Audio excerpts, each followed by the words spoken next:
Hey everyone, welcome to another edition of The Bullet. My name is Paul Lathrop. I'm the Deputy Director of New Media for the Second Amendment Foundation. Joining me today, as he does every other Thursday, is not Dan Waz. I did not get that one done before we went live. Let me change the title there.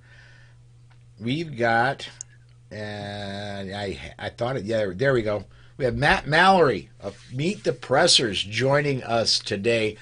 Matt, one thing a lot of people probably don't know, about a week ago, as I got back from Gun Rights Policy Conference, I was a guest on Meet the Pressers, and that released just a short time ago. It did. It did. Yeah, you hit the ground running. You came back and came right on the show. Yeah, I rebuilt the studio in darn near record because I had to take everything I have down to Gun Rights Policy Conference to broadcast. I got back, I set everything up, ran it through a quick torture test, and then was ready to go, and we did the recordings. So I know the feeling. I'm tearing my store apart right now, organizing it, cleaning it up. There you go. There you go. I want to remind everybody, as we get going here, we've got a lot of news to talk about. We probably will not get to all of it, but I want to remind everybody, as we get going, if you're watching us on the Polite Society podcast feeds, either the Facebook or YouTube channel, if you want to comment, just comment on the video. We'll get your comments and get them up on the air. We'll discuss them on the air.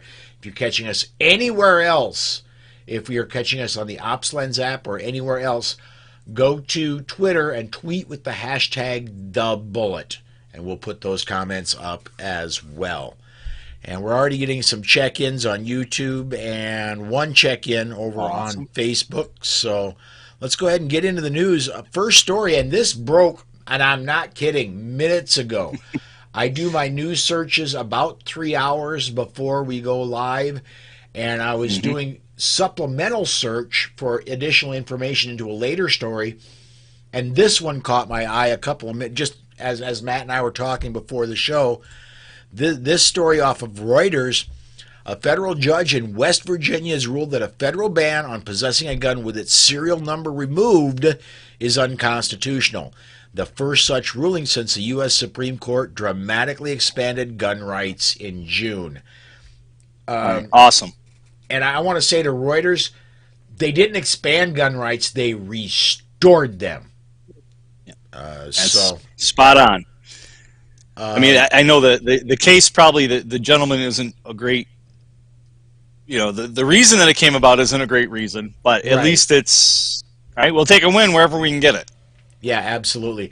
Backstory to this story is a guy was arrested in West Virginia. They found a gun in his car that had the serial number removed. They arrested him for that. They arrested him for felon in possession.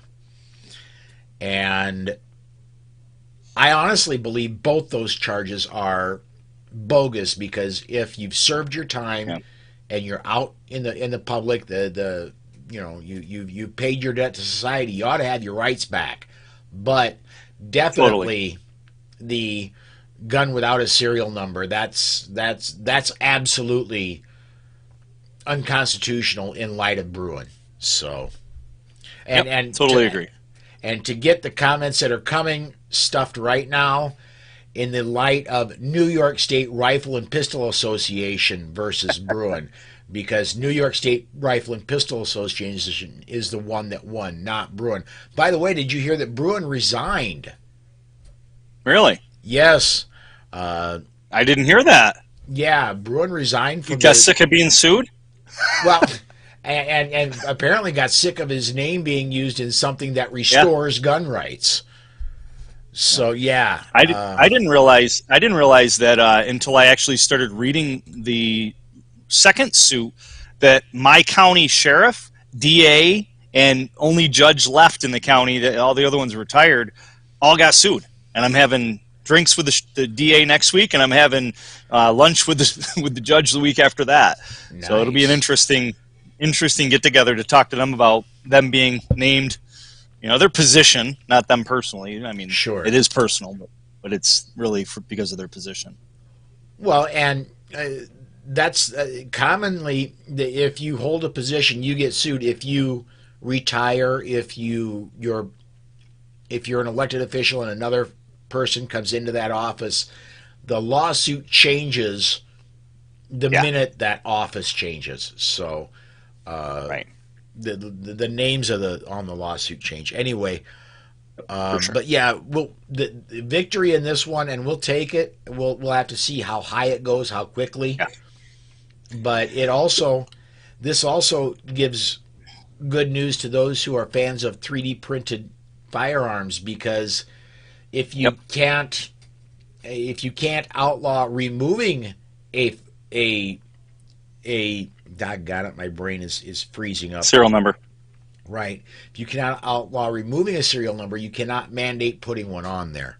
Is Yeah, at least for sure. my thinking. Yeah, I agree. And the whole serial number thing is, confiscation leads to registration. Well, or registration leads to confiscation.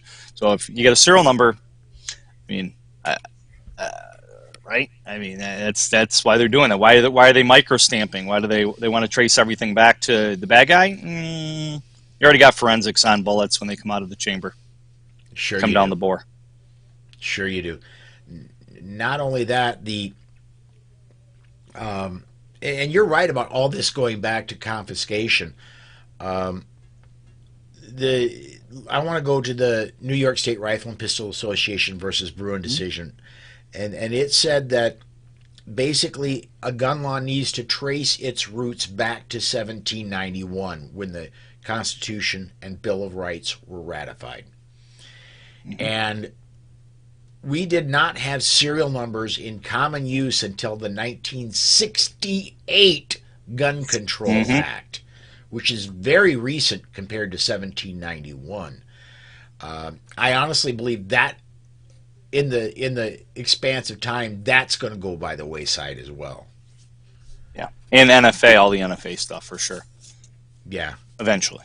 eventually. If we can get it up to the Supreme Court before they do some mojo and impeach 3 of the Supreme Court justices, or make the Supreme Court have 50, be like the NRA with 50 members on the board or something, right? Yeah, exactly.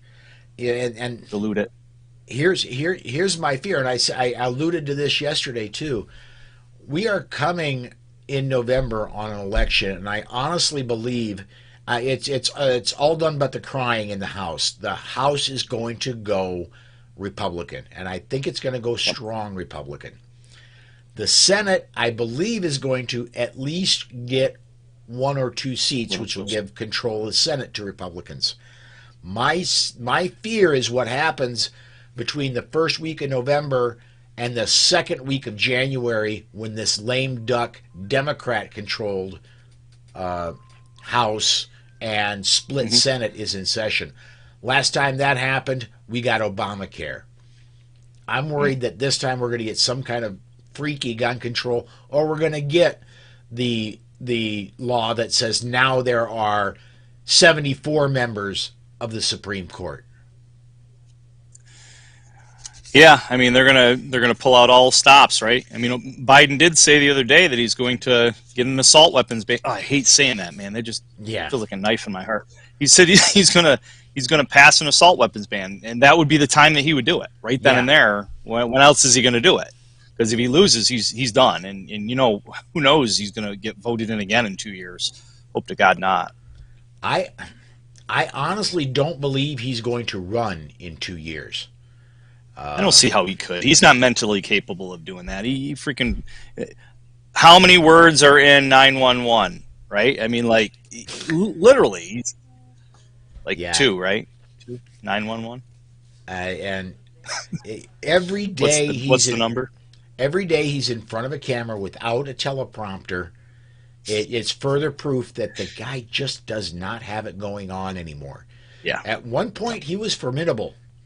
That point passed a long time ago. Long time ago. Yep. Yep. I want to move on to our next story, and this one is worrying to me as well. This is off MontanaRightNow.com.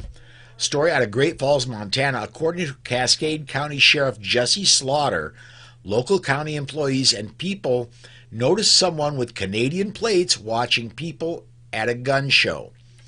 Once deputies and the sheriffs arrived, the operation was shut down immediately.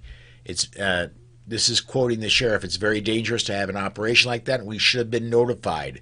So we told them that their operation was over, and to their credit, they agreed and they left at that, said Slaughter. The police officer was assigned to the Royal Canadian Mounted Police Task Force for gun smuggling and was working with the ATF, according to this story. Crazy. Going back to a quote by Slaughter, we want to work with our federal partners. We do. And I want to have a working relationship with them. We always have a really good working relationship, but there needs to be that mutual respect, said Slaughter. This worries me. Yeah, go. No, well, first off, what a name. That's a freaking cool name, Slaughter. Sorry, squirrel. But yeah, I mean, you got the what does Canada have to do with anything? Like, you coming over in Canada, that sheriff, man, I would have like, all right, dude, I'm detaining you. You're gonna sit and hold up for 72 hours just to show you, that's bull. You don't go into somebody else's county and do that. It's unprecedented. It would be like a district attorney going into another county prosecuting a case. It's happened. George Zimmerman's a good example, but it's not. It's very, very uncommon for that to happen, because you're peeing in somebody else's Cheerios. Yeah. Well, let alone county. This is country. This is Canada law enforcement coming and working in the United States without notifying locals. What's that all about, eh? Gee, not very polite of them, is it? No. It was the plate on the back of the horse. It did say mounted. Canadian mounted. He could have been on a motorcycle, I guess. I don't know. Lots of horses. And then next story. Let me actually, because I've been really behind. I haven't gotten over and looked at comments yet. I should do that. See if we got any listeners. Got to have some there. That chime in. Yes. Holy cow! Yeah, we got some. Let's do it. Dana on the YouTube side, going back to what he's getting his crystal ball out. He says, "I see a 2-seat majority for R and 3 if Walker pulls out Georgia." He's had some issues with abortion that have popped in the last week. I hope he does it. He looks like he's going to be a good, solid pro Second Amendment guy. We'll see. That would be ideal. That'd be awesome. Yeah. Not only that, when I was a young adult, when I was in my 20s, Herschel Walker was a Minnesota Viking. I got to root for the guy. So yeah. George Geller over on the YouTube side says lame ducks are the most dangerous kind. Paul! And he also says, I like this idea. Send all the ATF agents into Mexico and Canada. Yeah, get rid of them all. And the IRS, the 86,000 IRS people too. Send them all over there. Yeah, that's what I've got for right now. And I'm not sure, Dana, you'll have to explain this one to me a little bit. Dana says they were flying firearms from Michigan into California a while back. That's news to me. That. Yeah, and I keep my ear close to the ground, but that one's news to me.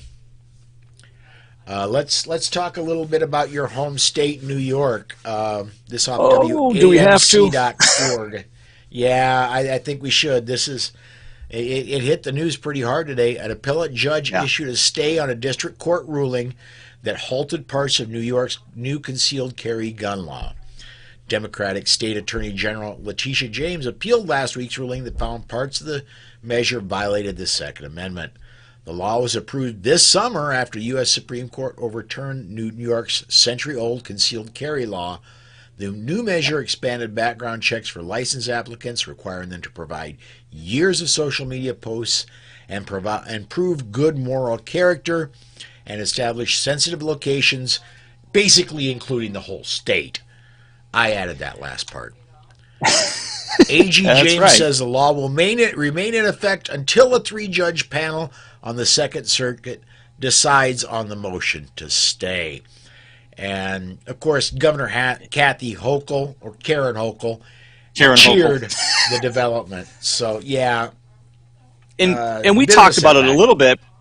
I mean, but we talked about it a little bit. I mean, we kind of knew that that's the direction it was going to go because I mean, it's liberal leaning that the court is. But whether they put into a three judge panel and they find in favor of the state or not, either way they're going to appeal it. And if the attorney general, I don't want to give them any kind of ideas here, but if they didn't appeal it, at least some portion of the CCA, Concealed Carry Improvement Act, would stay in effect.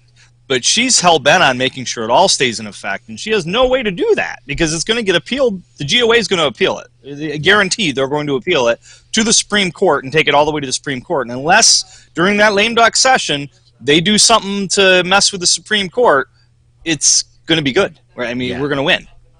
With the current makeup of the Supreme Court, New York has absolutely zero chance. And how long it took Bruin 7 years to get to the Supreme Court, right? And we're talking July 1st is when they passed CCIA. So we had, was it June, right? So Bruin June was 23rd, decided in June. so it was a week. Yeah. And then July 1st, they made the CCIA, which goes into effect September 1st, which got obviously in court the day before with Scuddaby. And then now October. So, I mean, it's moving fast. It's moving really fast. I don't know how long it's going to take this three-judge panel to rule, but I kind of got a feeling the Supreme Court's probably going to say, you know what, New York, you think you're sneaky, but we'll take that one now. And they pull it up, give it writ of certiorari, boom. And hopefully we'll see how quick this happens.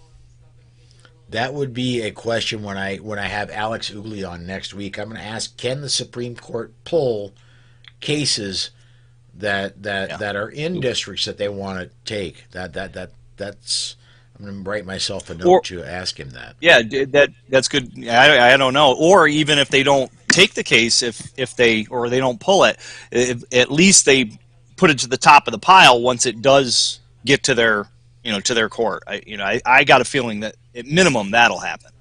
Yeah. And we're gonna stay right in your kind of neighborhood, kind of next door in New Jersey. New proposed law came out today.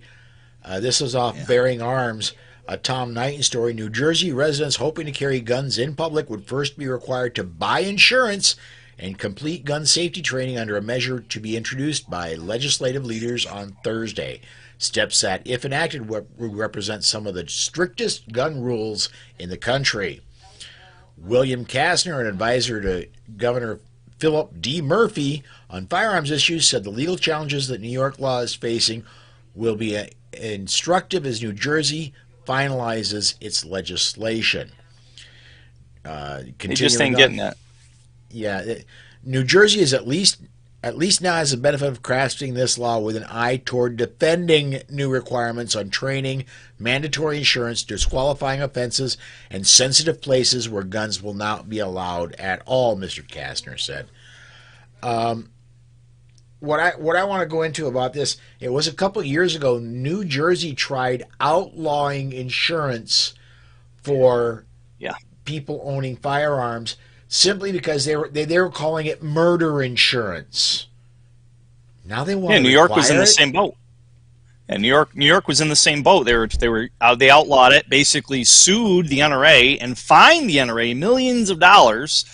The NRA pulled out. Once they fined the NRA, that's when the USCCA pulled out, and they pulled their insurance out. And then about a year later, CCW Safe pulled their insurance out because they didn't want to end up in the same boat that the NRA did. Yeah, and they said it was murder insurance, and then lo and behold, they also did the same bill kind of crap here in New York where they were going to try to mandate it that you had to get insurance. And I just went out on a limb and said, I wonder if the state's going to provide that insurance. Like, you got to buy the insurance from the state. What a racket is that? Right? It's like we're going to ban insurance, call it murder insurance, but then make you buy insurance and we're the only one you can buy it from? How is that not conflict of interest? I'm assuming New Jersey, same thing. Yeah. Well, and the insurance you're supposed to be buying is to guard against negligent discharges, which is such a tiny minuscule fraction Minuscule. of of of, of actual injuries from firearms that I Right. imagine any firearm, any insurance company, if they were actually to take a look at what's going on, could sell that for pennies a year and make a profit Yeah, because it just never, ever, ever, ever happens. for sure.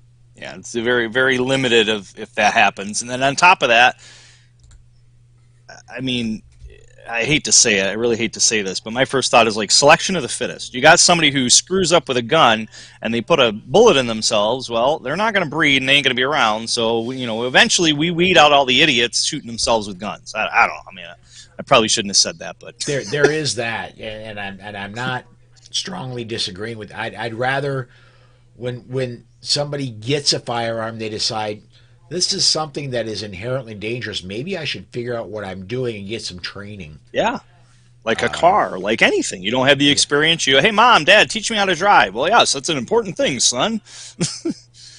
Unfortunately, usually mom and dad teach son and daughter how to drive, and mom and dad don't know how to do it. I'm hoping people That's go true, too. to I'm hoping people go to a The training professional company. for firearms training like I Right. have. Um, I don't Right consider here. myself a professional trainer. I do some training, but I don't make my living at it. But That's what that's a steering wheel right there. I can't get it. There we go. That steering wheel. That's our training. let me let me actually see if I can take that. There we go. I've got the title out of there so you can see the. There we go. Let me Steering wheel. get let me get some more comments up here. Dana says the Constitution is above Murphy's pay grade. He will stomp on your rights every time. Yes, he will. Yeah. And his previous comment, they were bringing firearms from Michigan into CA a while back. CA was hmm Canada, and I Gotcha. still Yeah, hadn't I was heard thinking about that one. California. I didn't either. It must have been one of those things down below in the southern border where they're Fast and Furious, bringing guns into Mexico. Kind of the same thing. It could be well, and Who knows? Dana's a Michigan Some guy, government. so he's going to be more tuned into what's going on in Michigan than I. Gotcha. Um, and Pete over at Gun Websites, love this comment. Gun accidents have gone down over the decades to negligible rates, all because of the gun owners being conscientious and safe with knowledge and awareness, in spite of gun safety being banned from schools. Matt, I Yeah, don't know that's a good how point. old you are. I'm in my 50 somethings. When I was a kid, we had gun safety in grade school, and it was Yeah. not an optional class. So your parents had to opt you out of it. Otherwise, you automatically went through it. It Yeah, was we part didn't of have that when I went to school. I'm 48, but we didn't have it when I went to school. But there are some schools in the area that have ranges in the school, like indoor ranges. There's one in I think Central Square, which is great. And they used to obviously that was part of the curriculum there, and they had competitions. And now with the CCIA, that's totally well, even with the Safe Act, totally illegal for them to do any kind of shooting or teaching guns in school because you can't have a gun in school property in New York State. yeah. Uh, Another comment by That's, Gun Websites. Get this one up there. Speaking of the gun accidents going down, that accomplishment is something I have championed for years. We've almost eliminated gun accidents with no laws or rules. We should be patting ourselves on the back for that. You bet your sweet bippy we should. And I dated myself badly with that yeah, one. So Bippy. Yeah, I usually refer to them as accidents. Every time I run into somebody, oh, it was just an accident. I didn't. Nobody got hurt. It's okay. It was just an accident. So I always try to say, was it intentional or not intentional? I usually use that verbiage just because in the industry I've had a lot of people use that willy nilly, flip it. So I really try to say it's more the negligence. If it was a negligence or was it an accident, to me would be more hardware, like the gun malfunction, like a yeah, 6-hour P320 when it first came out or something. But yeah, totally spot on with that as far as the mindset of wanting to oh, I don't know how to use this. Let me go find somebody that does. and Who this would have thunk? this we got a comment that just came in that is absolutely made to ask Matt Mallory. So let me get this one Uh-oh. up. How would you introduce new gun owners to training? Beyond the basics, what training would you encourage new and all gun owners to take? Matt, you're the trainer, man. You're the professional. I'm going to Sure. leave that one to you. So I have my New York class. I call it my gateway class, where people come into that class, and I really try to pitch my other courses that I feel like could be a roadmap for them. And it depends on what they're planning on doing with it. Majority of people that come to my classes to get training on having a gun for self-defense, whether that's a rifle, pistol, or shotgun. So the next step from that, I usually direct people to the knowledge on the law, because the law is the most important thing, because that's what's going to get people hosed up more than anything. If they don't know what they can do, what they can't do, where they can go, where they can't go, what level of force they can use or they can't use, they're setting themselves up for failure, because they're going to, the DA is going to be like, well, ignorance of the law is not a defense. You should have known. Right? Just like the analogy with driving a car. You're driving down the road, there's an emergency vehicle on the side of the road in New York, you have to move over. If you don't, you'll get pulled over, and you can't say, oh, I'm sorry, officer, I didn't know. Well, ignorance of the law is not a defense. They're going to say, well, now you do. Here's your fine. And they'll slap you with a ticket. Yeah, they absolutely will. I've taken a lot of training, and I'm going to say, looking at all the training I've taken, the one course I would recommend is not offered anymore because the trainer retired. If it doesn't matter, man or woman, the one course I would recommend for a beginner would be Kathy Jackson's Cornered Cat class.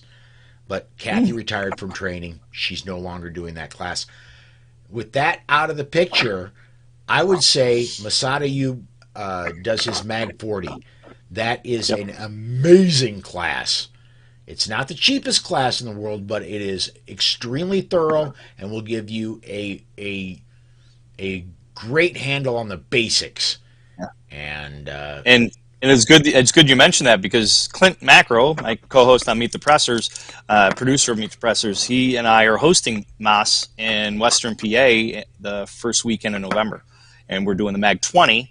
So it's not the range portion, the classroom portion. The legalities of the legally armed citizen, and then we're doing the DFI, Deadly Force Instructor, for the rest of the week. So any instructors out there that want to train with Moss, he's getting up there. I don't know how long he's going to go. He says he's never retiring, but I can't imagine. I mean, you got lots of the big cats retiring this year between Hackathorn and Spalding.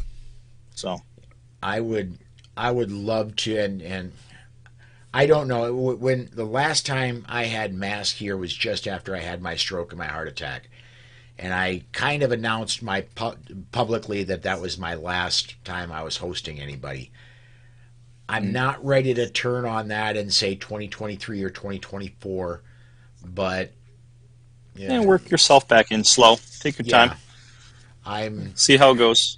I can say I missed it this year. I would have loved to done it, but you need a time to recoup, though.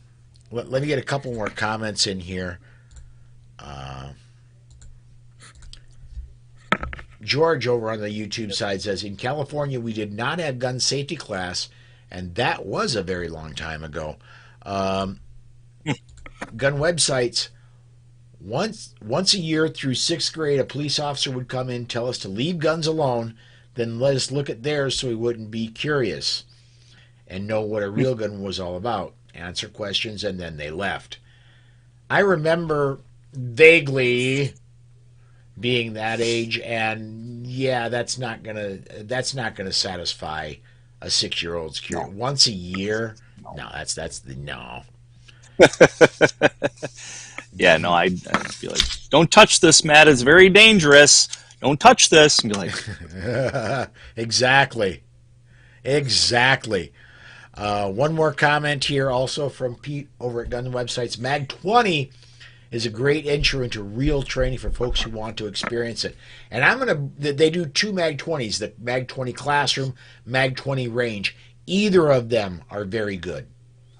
So yeah, I'm looking forward to it. I've never trained with Moss and Mass, and I really want to add that mindset to my use of force class. So I do an online and an in-person use of force. It started out as an Article 35, and it's migrated into a use of force is what I call it now. And it's again, New York residents predominantly take it, but I've had people from all over the country take the class in a virtual setting. So I'm looking to add that, and I might even do Andrew Bronca's instructor course probably next year. I've done 3 this year with Taser, Saber, Master Instructor certifications, and then Moss's class coming up.